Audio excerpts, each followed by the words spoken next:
Okay, so I missed the recap from my second last ABB show, and that's because I was dealing with this issue that needs to be dealt with first. Now that the issue has been dealt with, or at least for the most part so far, I can talk about it properly, and I want to talk about it properly. You know what? Since this recap is super late, I might as well recap the latest episode too. So a couple of days ago, I was driving in my car going to work. But then I received a lot of messages from people informing me that I have been streaming crypto stuff. Really? I've been streaming crypto stuff? How is that possible? I have expressed my distaste towards crypto. I've told my audiences to not invest on crypto, and I'm gonna say that again just to emphasize this point even further. So how can I be endorsing something like that out of the sudden? Well, it turns out that the appabend channel, this channel, got hacked by some crypto bros. Yes, it was hacked by some crypto bros. A hacker shared a live stream from MicroStrategy talking about Bitcoin crash. That, or it's MicroStrategy themselves that hacked my channel to live stream about the Bitcoin crash. Either way, my channel was being misused to live stream this information to my subscribers. Thankfully, my subscribers and followers have gladly informed me on my Twitter DMs that my account was hacked. So I made a quick tweet asking for Team YouTube to fix this garbage. That particular tweet blew up, and there are lots and lots of bots spamming something along the lines of, "I had this problem too. Go get your account back by contacting notahacker69 on Instagram." But here's the problem. Not to me, but to the hacker themselves. I still have access to my account, both my YouTube and my Gmail account that I use to access YouTube. I haven't been booted off of my account from any of my devices. I haven't seen any emails saying that my account has been logged in from another device. My YouTube's Gmail account is perfectly fine. Nothing suspicious whatsoever. And because I still have full access to my account, I speculate that the hacker can only access my account partially. Maybe it's one of the limitations of the libraries that they use to hack my account. I had a Python library that can data mine Twitter data for one of my theses, and they too had certain limitations. So because of those limitations, they cannot make all sorts of major changes within my YouTube account. So what did the hackers have access to? Well, they did have access to my live streaming capabilities, my channel name, my profile picture, and the last 30 videos. And even then, they cannot delete the last 30 videos. They can only set them to private. I have managed to set them all back to public in case you want to watch them. As for the live stream, I too have full access to the live stream. So all I need to do is just to end the stream. And boom, the stream is done. They had my channel for about 30 minutes, but I managed to get it back. And so far, there are no signs of them trying to get my channel again. I think it's because the hacker lets the program run on my channel and didn't bother to check if it's running. But then, it gets worse. A bunch of my friends and also my sister on Instagram messaged me and told me that I got hundreds of Bitcoin and that I promoted it on my Instagram timeline. The problem is, I didn't get hundreds of Bitcoin. It turns out that my Instagram account was also hacked, and the person who hacked it, once again, posted some Bitcoin scam. I made sure those posts are deleted, and I also unfollowed hundreds of accounts that the hacker followed. It turns out that at the same time that my YouTube channel got hacked, my Facebook was also hacked, but Facebook was able to lock the account down before anything happens. But then, it gets worse. I deleted all the cookies and saved passwords on my Chrome, and I thought that could solve the problem. I was wrong. I logged into a bunch of accounts that I have. One of them is Twitter, and this is where the hacker managed to gain access to the Twitter account. They made me to like Bitcoin posts on Twitter and make generic Bitcoin endorsement replies on Twitter. They didn't get full access to my profile page or name or any of the security stuff like passwords or multi-factor authentication, but they did get access to what I like on Twitter, and it did manage to make replies on Twitter. This is at the point where I realized who the hacker is and how the hacker got in. The short answer is, it is my own stupidity. I let the hacker in. To put a long story short, I downloaded some shady softwares off of Google, but I used my actual machine to run it rather than, say, a virtual machine. Something that I could have done to make sure that this shady software that I'm running is actually legit. I didn't do that because I'm an idiot. The shady app in question is a cracked version of Stata, which I need to read .dta files, but it turns out that I don't really need Stata because I can convert .dta files into CSV files using the Panda libraries of a Python, and then I can import the CSV files into SPSS or JASP to process the statistical analysis. At this point, it's going to be too boring to explain. Point is, it's for my thesis. This is the risk of the pirate life, guys. If you want to sail the seven seas, you need to know how to swim. Otherwise, you will drown. Unfortunately, a lot of other people don't know how to swim in the seven seas, and that's why piracy will never be the norm. Calm your tits down, console fanboys. We'll talk about you guys soon enough. Thankfully, I know how to swim, so I don't drown when my ship got attacked, or at least so far. I don't know what the other hackers are up to and what kind of tricks they have up their sleeve, but my ship got wrecked and I have to build the whole thing from scratch, which is something that I can do, but a lot of other people don't.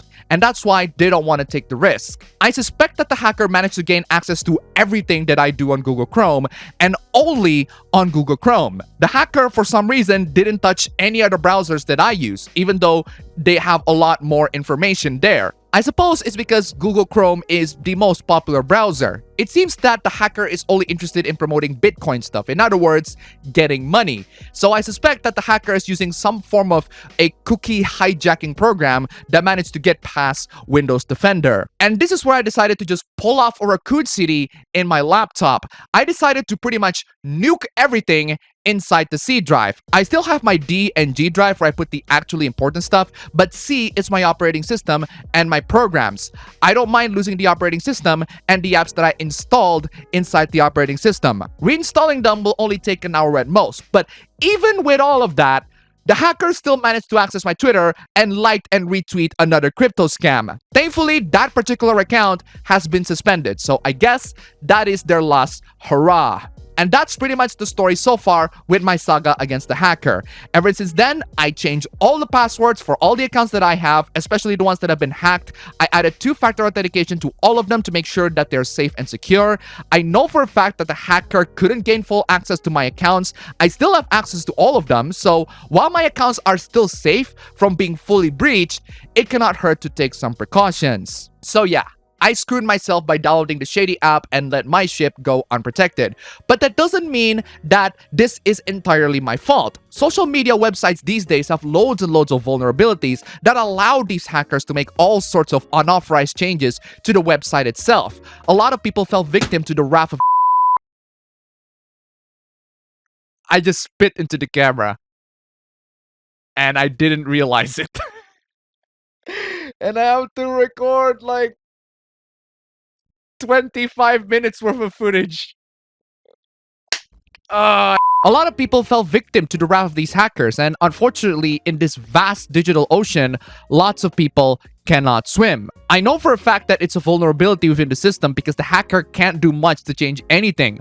All of the accounts that got hacked by the hacker can't access its full capabilities. It can only do so much. So the hacker doesn't have a lot of power. They don't have the power to boot me off of the devices that I was logged into. They don't have the power to change my password or bypass multi-factor authentication. So to the hacker who hacked my account, there are hundreds of people out there that are richer, dumber, and probably deserves to be hacked more than me. So I recommend you to make some adjustments for your next target because I'm not promoting your Bitcoin crap. My audiences know about them. I told them many times already. They're not falling for a complete 180 of the stance. So you know what? I'll just play this Better Call Saul clip. Ow, what the hell, man? Listen, Starlight Express, I'm gonna give you a 9.6 for technique, 0.0 for choice of victim. Does a steaming pile of crap scream payday to you, huh? Alright, now that we got all that out of the way, let's talk about the last week hooplas. So, let's start with a conversation that will drive anyone absolutely freaking nuts. If you have no enemies, you shouldn't need weapons. Excuse me, sir, do you know a thing or two about stranger danger?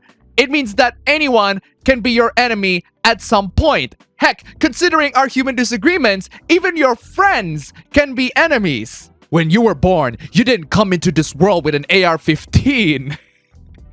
Oh, I freaking wish I was born with a goddamn AR-15. If you live right, with manners, courtesy, and politeness, you won't need a weapon outside your home. Again, stranger danger.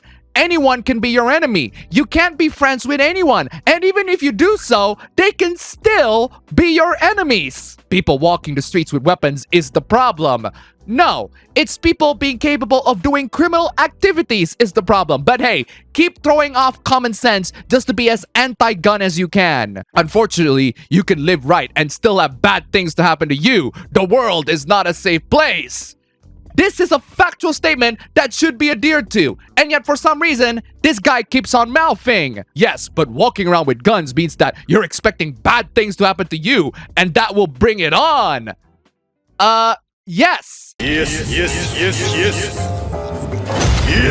Yes, we expect bad things to happen to us at any time. What are you talking about? Are you willing to stand trial for murder for killing your assailant? Yes. Yes, I am. Yes, I am. We do have this thing called lawyers that will give us a fair legal representation. We have rights for them. Did you know that you have rights? The Constitution says you do. A woman did say that she's short and vulnerable to being in danger of men. If she has a concealed weapon, that it will at least even the odds somewhat. If she has to stand trial in order to not be raped or killed, then it's a consequence that she's willing to take. Based! Absolutely based! What's wrong with this? Glad you feel that way. You'd rather do 20 to 30 years in a pen rather than having to give in to unwanted sexual assault. Wow. So, just let people rape you. It's better than going to jail and seeing your rapist dead. I fully understand what you're trying to tell me. I'm telling you, no. Hell no. Okay? Fuck yourself, retard. So there's this screenshot from a Discord server shared by a Twitter artist about a really bad take in regards to artists. Reading it myself, and oh boy, it is a really bad take. Art is not a real job. Yes, art is not a real job. Screw all of you artists and graphic designers out there. If you get paid for your work, it's still not a real work. This person is going to outline why art is not a real job by giving out certain requirements that art somehow doesn't fulfill. First off, apparently artists don't have a set of daily hours. Okay? That's just factually wrong. Artists can have full-time jobs. Graphic designers can have full-time jobs. People on digital marketing can have full-time jobs. But apparently those are still not real jobs. Next, artists don't have a set of clothes that they must wear. You do realize that people can still have full-time job in plain clothes, right? This one is really stupid. Artists apparently don't have a market that they must please. The entire internet would disagree on that. You don't have a market to please? Are you saying people won't pay for artworks when that happens every freaking day? What is this bizarre take? Artists also don't have a retirement that they can claim. That actually depends on where you work as an artist. Some companies that employ graphic designers do have retirement plans. Do you seriously think that artists are just the ones working on Twitter or social media off of commissions? We have digital artists and graphic designers for marketing stuff. We have animators and modelers that work in big studios, and all of them have something in common. They are overworked and underpaid. You will face hurdles throughout all of it, and no matter what you do, others will criticize you and your work. So, just like any other jobs in the world. My God, America is imploding. Art is not a real job, but that doesn't make it meaningless. Hold on a second. I thought you said that art doesn't have a market that people must please. So if it doesn't have a market, then that would mean that it's meaningless, right? Some might say because of the sacrifices, the skill, and the beauty it comes to our daily lives, it may be the most important means of human production and craft. So, let me get this straight. The most important mean of human production and craft doesn't have a market that must be pleased. You are a walking contradiction, buddy. A load of fucking crap. You most likely won't grow rich with art, but you will make the world richer. You most likely will be criticized for your work, but there will be many more who will appreciate your work. Heck, some would even go so far as to, pay them monthly, even with retirement plans. Art must never be a job, otherwise it can never be art. Here's the thing, you absolute dingus. Financial incentives can do absolute wonders to people, including and especially artists. A lot of people won't do the things they do if they don't have some form of financial incentive to it.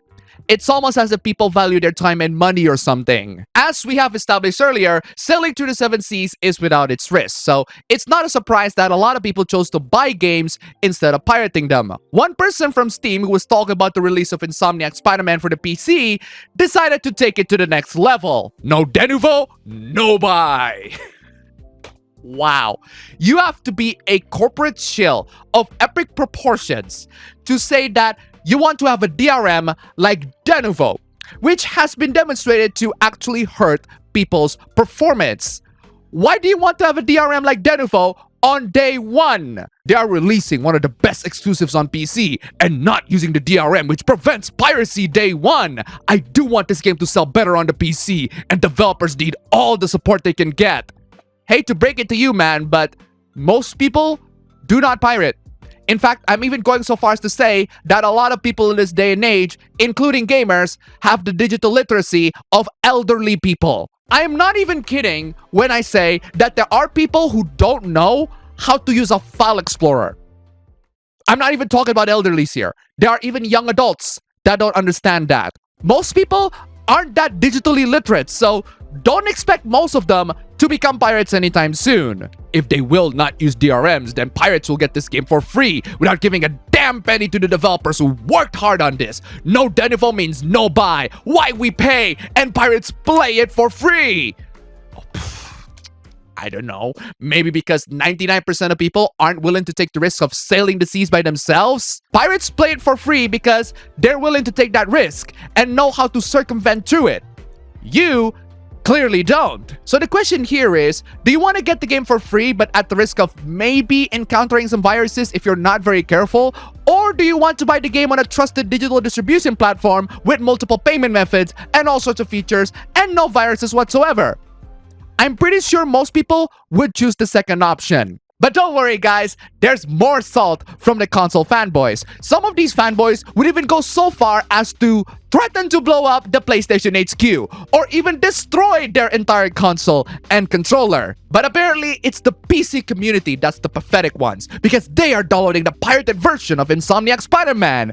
But then there's this response. This is why I don't take the PC community seriously for when it comes to gaming. You spend thousands of dollars for hardware, but want to pay next to nothing for software. Yes. Yes.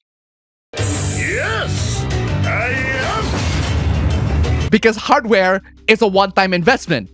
It's much more important and much better long-term than software. You can do all sorts of stuff on the PC. You can even do jobs that make money on the PC. For most people, video games don't make money for them. The only return of investment for them is how much fun they will be. And the thing is, a lot of games these days aren't that fun to play. They're actually kinda crap. Video games these days cost 60 or even 70 bucks.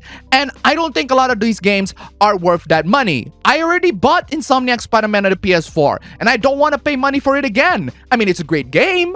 I love the game, but I still don't want to pay money for it because my money could be invested in anything else that's much more useful in my life. But hey, that's just me. If you don't know how to pirate, and most people don't, that's fine. You go buy the game and you enjoy the game. We pirates are the minority in this conversation, and we always will. We're all a bunch of cheapskates. Deal with it. And oh boy, more and more reasons in why people should choose to sail the seas. HBO Max decides to remove all sorts of cartoons from their services. You can check out the list of the shows right there. The most notable ones are shows like Infinity Train, which not only got removed from HBO Max, but also got their videos removed from Cartoon Network's YouTube channel. The soundtrack is not available in any music platform, and the DVDs are no longer available for purchase. The shows are still available in any other websites like iTunes, Google Play, or YouTube, but that's the thing about these shows, guys. You have to pay for them. You have to pay for multiple subscription services in order to get the shows from different sources. The subscription is a waste of money unless you know what you're doing. And you wonder why people sail the seas. Here's more Spider-Man related hoopla. So the release of Insomniac Spider-Man on the PC has invited PC gamers to mod the game and turn it to all sorts of stuff. One of the mods take all the LGBT flags inside the game and convert it into an American flag. Woo boy, that is quite the spicy mod. That's gonna get through a lot of controversy from the Twitter crowds. And it did. It's to the point where the mod is banned from Nexus. But here's the really funny and ironic thing about the mod. It turns out that the mod is something that already exists within the game. What the mod does is that it changes the localization setting from English to insert any homophobic country here. So the developers already have the option to turn every LGBT flag in the game to an American flag for the sake of the international localization, because some countries are still pretty homophobic. So it's a mod in the same way that the hot coffee mod for GTA San Andreas is a mod. The developers already made the sex minigame, they just didn't turn it on in the final release. So the mod just simply turned it on. This hoopla is really stupid because at the end of the day, it's just a mod. You can also mod the game to the opposite direction, as in turn every American flag into the LGBT flag. In fact, the author of the mod that got banned also made a mod that did exactly that. So the author in this regard is the most extreme centrist individual. In my opinion, the absolute correct position to have, because pissing people on both sides is really freaking fun. And that's all for the recap today, guys. Stay tuned to the stream channel, link down below, so we can get into the next episode of the APB show next week. As always, huge thanks to everyone who supported this channel. You can support this channel by checking the links down below. Just $1 a month, and you'll see your name in the Hall of Fame of really awesome people. Thank you so much, and I'll see you all in the next one.